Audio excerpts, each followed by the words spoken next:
Tahukah anda bahawa antara kemudahan, antara rukhsah dalam syariat Islam ialah kita dibolehkan berwuduk tanpa membasuh kaki? Macam mana pula tu? Mungkin pertama kali mendengarnya, sesuatu yang aneh, sesuatu yang janggal. Jemput mendengar penjelasan saya dalam video ini daripada awal sehingga akhir. Jangan dengar tengah-tengah, nanti boleh berlaku salah faham pula. Sebelum itu, Assalamualaikum warahmatullahi wabarakatuh. Alhamdulillah, kita bertemu lagi sambungan siri video penjelasan saya tentang cara-cara beribadah di dalam penerbangan, di dalam kapal terbang. Sebelum itu, seperti biasa, saya seorang juruterbang dengan Malaysia Airlines. Dan saya pun sekarang ini berada di dalam pesawat Airbus A350 milik Malaysia Airlines. Cuma video ini adalah atas kapasiti peribadi saya. Jadi, seandainya ada apa-apa soalan, apa-apa kritikan, sila tujukan kepada saya dan bukannya kepada Malaysia Airlines kerana mereka tidak tahu menahu tentang video ini, ya. Baik, jadi sekarang ini saya ingin menjelaskan sesuatu yang mungkin janggal, mungkin aneh, tetapi sesuatu yang sabit di dalam syariat Islam di sisi ahli sunnah wal jamaah. Sehinggakan dalam sebuah riwayat daripada Abdullah ibnul Mubarak. Abdullah ibnul Mubarak yang wafat tahun 181 Hijrah. Beliau seorang tabi'in. Beliau menerangkan bahawa dia telah menemui lebih 70 orang sahabat dan mereka semua mengamalkan perkara ini, yang ini berwuduk tanpa membasuh kaki. Sebaliknya, yang dilakukan hanyalah dengan menyapu di atas penutup kaki. Menyapu di atas penutup kaki. Maksudnya macam mana? Berwuduk seperti biasa, semua anggota dibasuh dengan air, cuma apabila sampai ke kaki, kaki tidak dibasuh. Sebaliknya cukup dengan mengusap dengan tangan yang lembap atau tangan yang basah di bahagian atas penutup kaki. Baik, apakah syarat-syarat untuk kita mengamalkan rukhsah ini? Baik, sebelum itu ingin saya jelaskan bahawa saya bahagikan perkara ini kepada yang disepakati dengan yang diperselisihkan. Saya akan jelaskan yang disepakati terlebih dahulu, kemudian apa yang diperselisihkan tentang topik berwuduk dengan menyapu di atas tutupan kaki, ya. Dalam bab ini memang ada banyak hadis-hadisnya. Saya tak bacakan hadis-hadis itu dalam video ini sebab nanti jadi panjang berjela-jela pula. Hadis-hadis tersebut saya letak di dalam kotak description. Sila baca, ya. Di manakah pula kotak description itu? Sila exit video ini, tap pada tajuk, akan keluar satu kotak dan di situ ada rujukan kepada hadis-hadis, kepada dalil-dalil dalam topik ini, ya. Okey, kita mulakan. Apakah syarat-syarat untuk membolehkan, syarat-syarat yang membolehkan kita untuk mengamalkan rukhsah ini? Pertama sekali ialah kita berwuduk seperti biasa. Maksud seperti biasa di sini ialah kita juga membasuh kaki dengan menggunakan air. Okey, seperti biasa. Itu yang pertama. Yang kedua, dalam suasana kita masih lagi dalam keadaan berwuduk, dalam suasana kita ini masih lagi suci daripada hadas kecil, kita memakai tutupan kaki. Tentang tutupan kaki tu nanti saya jelaskan kemudian, ya. Kita pakai tutupan kaki. Itu yang kedua. Yang ketiga, berapa lamakah tempoh dibolehkan kemudahan ini? Okey, sebaik saja kita memakai tutupan kaki itu, maka ada satu timer yang bermula. Jika kita musafir, maka ia 72 jam atau 3 hari. Jika kita tidak bermusafir, maka ia adalah 1 hari ataupun 24 jam. Apakah yang dimasukkan dengan musafir di sini? Ia adalah sama sebagaimana yang perjalanan yang membolehkan kita untuk mengqasar solat. Dalam hal ini, sila rujuk video saya yang berasingan tentang solat jamak, solat kasar. Di sana saya ada menjelaskan tentang syarat-syarat musafir. Okey? Jadi ingat, kalau tidak bermusafir 24 jam, jika musafir 72 jam. Itu syaratnya. Yang seterusnya pula ialah sepanjang tempoh itu, katakan kita musafir, saya pun musafir sekarang ni saya berada di Auckland, New Zealand, dalam rangka bersiap-siap untuk berlepas. Okey. Jadi sepanjang tempoh itu kita tidak boleh membuka penutup kaki tersebut. hendaklah sentiasa dipakai. Maknanya katakanlah anda hendak membuat penerbangan daripada Kuala Lumpur ke Narita. Anda pun berwuduk di rumah seperti biasa. Kemudian dalam diri anda masih dalam keadaan berwuduk, maknanya masih suci daripada hadas kecil, anda pun memakai penutup kaki. Dan anda tidak membuka penutup kaki itu daripada rumah anda di Kuala Lumpur misalnya, sehinggalah anda sampai ke hotel anda di Narita. Jadi dari rumah ke airport ke kapal terbang, sepanjang penerbangan, mendarat di lapangan terbang Narita, Tokyo, daripada lapangan terbang ke hotel, anda tidak boleh membuka tutupan kaki bagi mengamalkan rukhsah ini. Okey, iaitu poinnya. Okey. Bila anda pun telah memakai tutupan kaki itu, kemudian anda meneruskan urusan seperti biasa, dan apabila wuduk anda batal, katakan anda buang air kecil, anda buang air besar, anda kentut dan sebagainya, perkara-perkara yang membatalkan wuduk, dan apabila masuknya waktu solat dan anda ingin solat, okey, maka yang anda lakukan ialah anda berwuduk seperti biasa. Cuma apabila sampai ke bahagian membasuh kaki, anda tak perlu membasuh kaki. Sebaliknya, anda membasahkan tangan dan mengelap ataupun mengusap, bukan di bahagian bawah tetapi di bahagian atas tutupan kaki anda itu. Kemudian wuduk anda pun sudah pun sah dan anda boleh melaksanakan solat. Cuma ingat, tak boleh buka kasut kan, tak boleh buka penutup kaki kan. Jadi anda solat sambil memakai penutup kaki. Jika penutup kaki anda itu ialah kasut, maka anda solatlah dengan memakai kasut. Jangan bimbang, jangan terkejut. Termasuk sunnah Rasulullah SAW ialah solat sambil memakai kasut. Kalau kasut tu ada najis macam mana? Kalau ada najis ataupun tidak, cukup dengan melihat dengan menggunakan mata kasar pada tapak kaki. Jika nampak najis, dibersihkan. Jika tak ada najis, maka boleh terus solat seperti biasa. Tak perlu buat DNA test untuk mencari najis itu atau najis ini. Tak perlu segitu. Yang diajar oleh Rasulullah SAW ialah cukup untuk melihat dengan mata kasar sama ada di tapak kaki itu ada najis atau tidak. Jika tak nampak, tak perlu nak cari lebih-lebih, berarti ia bersih daripada najis dan boleh solat sambil memakai kasut. Saya ada video yang berasingan dalam siri ini juga tentang cara solat sambil memakai kasut.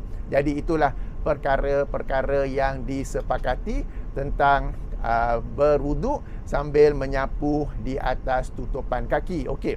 Seterusnya, apakah pula perkara-perkara yang jika seseorang itu melakukannya, ia membatalkan kemudahannya untuk berwuduk dengan hanya menyapu di atas tutupan kaki. Maaf ya. Okey, ada 3 perkara. Pertama, jika dia berhadas besar. Tadi saya katakan, kalau seseorang tu sedang berwuduk, lalu wuduknya batal. Okey, kerana buang air kecil, buang air besar, kentut ya. Perkara-perkara yang menyebabkan kita dalam hadas kecil. Jika dia dalam keadaan hadas besar, katakanlah dia dalam penerbangan itu dia tidur, sekali dia mimpi yang kita sebut sebagai mimpi basah, di mana dia perlu mandi wajib, betul? Kan? Jadi kemudahan itu terbatal apabila dia dalam keadaan hadas besar. Atau yang pertama. Yang keduanya ialah apabila setelah lanjut, telah luput tempoh yang saya sebutkan tadi, yang ini 1 hari, 24 jam bagi orang yang tidak bermusafir dan 72 jam bagi orang yang bermusafir. Dan yang ketiga ialah apabila anda membuka tutupan kaki tersebut, ya. Jadi ada 3 perkara di sini yang boleh membatalkan kemudahan ini. Baik, itu perkara-perkara yang disepakati. Apakah pula perkara yang diperselisihkan oleh para ulama? Satu saja, iaitu jenis tutupan kaki. Jenis tutupan kaki yang membolehkan seseorang itu mengambil dan mengamalkan rukhsah ini. Jadi di sini ada 3 pandangan. Pandangan pertama, hendaklah seseorang itu memakai kasut, jenis kasut yang sama dipakai oleh Rasulullah SAW, dan ia disebut sebagai khuf. Khuf ialah kasut yang diperbuat daripada kulit dan ia menutupi kaki daripada hujung jari-jari kaki, tapak kaki, bahagian atas kaki, termasuklah mata kaki. Termasuklah mata kaki. Hoof ini, kalau tengok video saya ni, gambar thumbnail, gambar yang saya gunakan untuk memperkenalkan video ini, itulah hoof. Dan inilah pandangan majoriti. Inilah pandangan yang masyhur. Jika tuan-tuan dan puan-puan bertanya kepada ustaz-ustaz, ustazah-ustazah yang biasa tuan-tuan dan puan-puan rujuk, mereka akan berkata kemudahan ini hanyalah untuk orang yang memakai hoof. Okey, kasut itu disebut sebagai hoof. Ejaan kita KHUF. Okey, ini pandangan yang pertama. Pandangan yang kedua berkata boleh memakai kasut yang diperbuat daripada apa jua bahan, asalkan dia menutup kaki itu, termasuklah mata kaki. Okey, whatever the material, baik kulit, baik polyester, baik getah, baik sintetik atau apa-apa, asalkan ia menutup kaki itu sehinggalah ke mata kaki, maka ia termasuk, ia boleh digunakan bagi mengambil ataupun mengamalkan rukhsah ini. Ini pandangan yang kedua. Pandangan yang ketiga. Pandangan yang ketiga ialah yang dikira, yang diambil kira bukanlah jenis bahan, yang diambil kira bukanlah material, tetapi yang diambil kira ialah apa jua bahan yang digunakan untuk menutup bahagian kaki yang sepatutnya dibasuh dengan air. Saya ulangi ya, pandangan ketiga ni, mereka berhujah bahawa yang diambil kira, it is not the material, ia bukanlah bahannya. Okey, hoof sahih Rasulullah SAW memakainya, tetapi itu adalah teknologi kasut pada zaman baginda. Okey, dan yang diambil kira sebenarnya bukanlah jenis material, bukanlah jenis bahan. Sebaliknya yang diambil kira ialah apa jua yang dapat menutup bahagian kaki yang sepatutnya dibasuh dengan air. Ia menutup daripada jari-jari kaki, tapak kaki, bahagian atas kaki, termasuklah mata kaki. Dan di sini dibolehkan juga, okey, bagi pandangan ketiga ni, dibolehkan juga bagi seseorang itu mengamalkan rukhsah ini jika dia sekadar memakai stokin yang tebal. Apakah kriteria stokin yang tebal? Stokin yang bila pakai tak nampak kulit kaki. Jadi pakai stokin pun sudah cukup. Dan apabila dia berwuduk seperti biasa. Cuma apabila sampai ke peringkat membasuh kaki, dia tidak membuka stokin, dia tidak membasuh stokin tu, cuma dia basahkan tangan dan mengusap di atas stokinnya itu. Ini pandangan yang ketiga. Okey, saya nak bagi contoh tentang pandangan yang ketiga ini ya. Sebentar saya alihkan kamera. Okey. Jadi, sekarang ni saya memakai slipper dan juga stokin. Ini sebagai contoh tau, bukanlah saya pergi buat penerbangan pakai slipper, okey? Jadi, katakanlah seseorang itu berpegang pada pandangan yang ketiga. Sebenarnya saya pun berpegang pada pandangan yang ketiga lah. Jadi, dia boleh saja memakai sandal, memakai slipper ataupun memakai kasut yang tidak menutup mata kaki.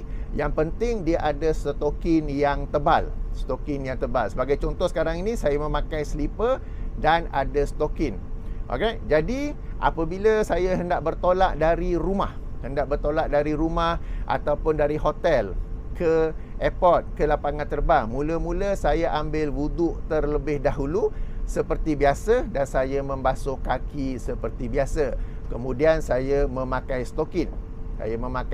Dan bila pakai stokin saja ada timer yang bermula. Jika bermusafir, maka ia selama 3 jam tak boleh buka stokin ini sepanjang tempoh tersebut ya.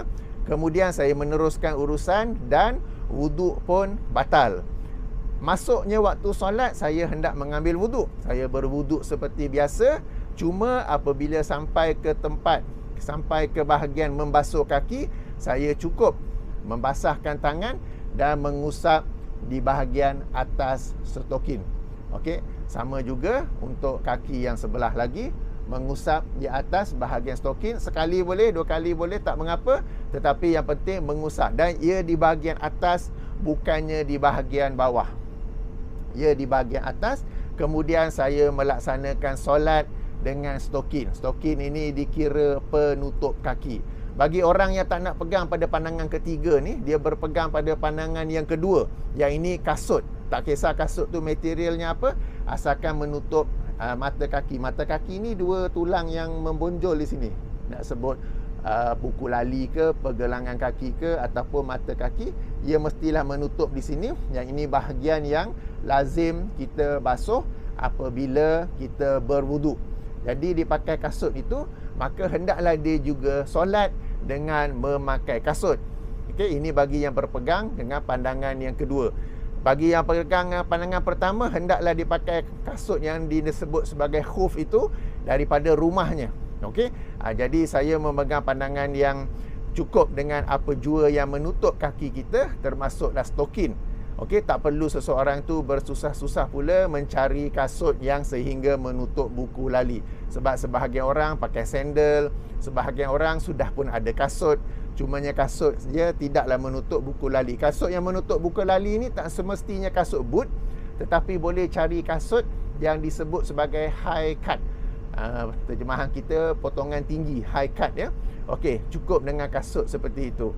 Tetapi bagi saya mengamalkan pandangan ketiga, cukup dengan stokin, dan stokin inilah penutup kaki yang saya gunakan untuk rukhsah ini. Jadi saya mengusap di atasnya.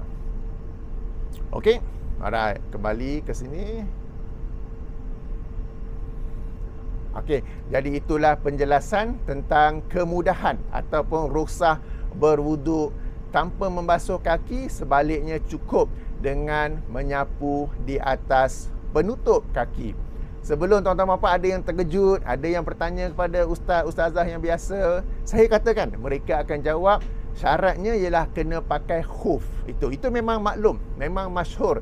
Tetapi seperti yang saya katakan, kalau kita mengkaji dengan lebih mendalam, akan kita temui sebenarnya ada 3 pandangan. Saya ulangi.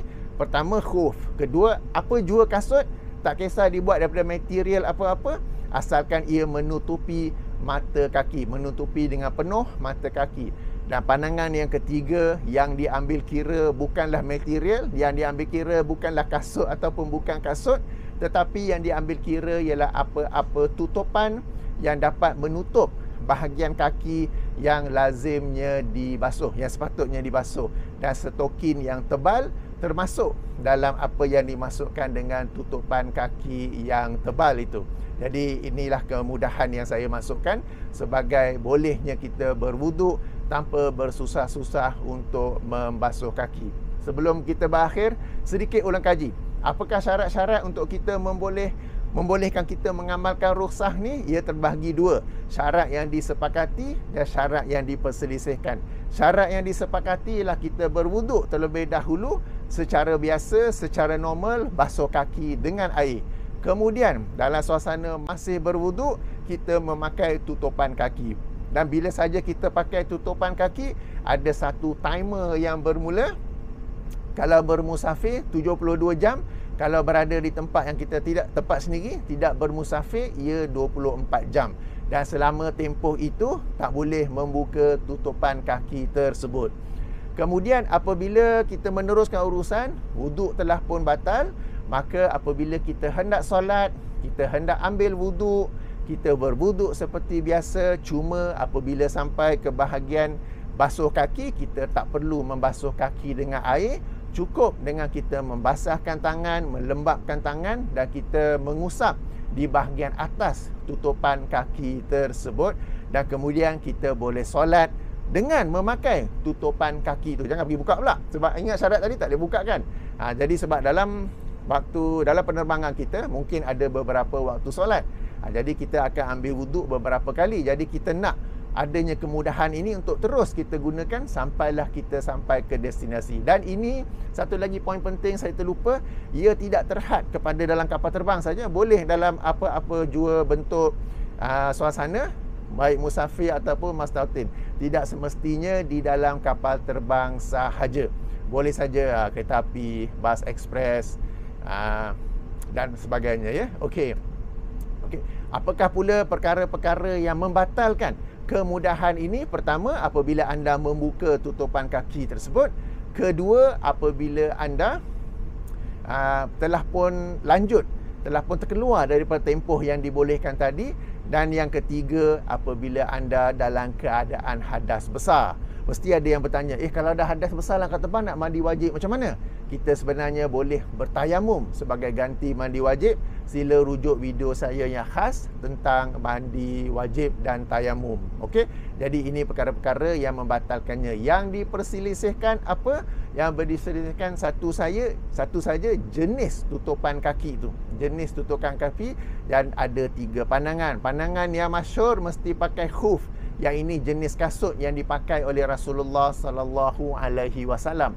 Pandangan kedua ialah apa 2 jenis kasut, tak kisah dibuat daripada apa-apa material, baik kulit, baik getah, baik sintetik, baik polyester ke apa ke, asalkan ia menutup keseluruhan kaki termasuklah mata kaki.